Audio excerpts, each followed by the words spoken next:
The feature race in Kyalami took place under blue skies, a little bit of cloud around, but a very enthusiastic audience getting behind their car in particular. But a lot of support for all the different nations. The nerves jangled at the start, but as they went into the first couple of corners, Monaco got away well. Behind them was where the action was. Portugal stuck on the grid, just avoided by South Africa. Monaco led from Switzerland, but it was Ireland, the series leaders, that were off in the very first lap. Contact with Team Malaysia. Adam Carroll was in the gravel trap.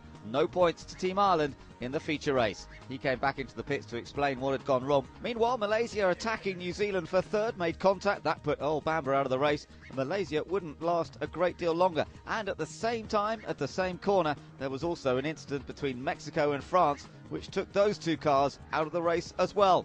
A lot of incidents occurring in the early laps. We'd seen several cars go out. Malaysia didn't last a great deal longer. They had this spin. Faris Fawzi lighting up the rear tyres, trying to gain control, but they would soon to be in the pits for a long stop. This was a crucial stop for Australia, held up by Germany on the way out. Then the engine stalled and they couldn't get it started, and this was a very possible podium out of the window for John Martin, and very disappointing too. Well, Monaco had led the early stages, but the first pit stop hadn't gone brilliantly well. They dropped down to second place. Switzerland, therefore, took the lead of the race, and the battles were going on further behind. South Africa were out of luck again on home turf.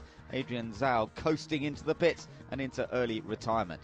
Meanwhile, Daniel Murad of Lebanon was charging hard from the back of the grid after all sorts of problems. He was brave and committed and moving up the points table, and also going well. Felipe Guimarães of Brazil slotted into second place when Clivio Piccioni made a little mistake, and suddenly the 17-year-old was looking at a podium finish. Up front, no problems for Team Switzerland. Neil Yarni was in total control, but further back there were some great battles. Narain Carter-Kane trying to get up into the points and putting the pressure on Italy's Edoardo Piscopo. Well, once or twice Narain managed to get alongside, but each time it would go wrong, and the Indian team couldn't quite believe it in their frustration.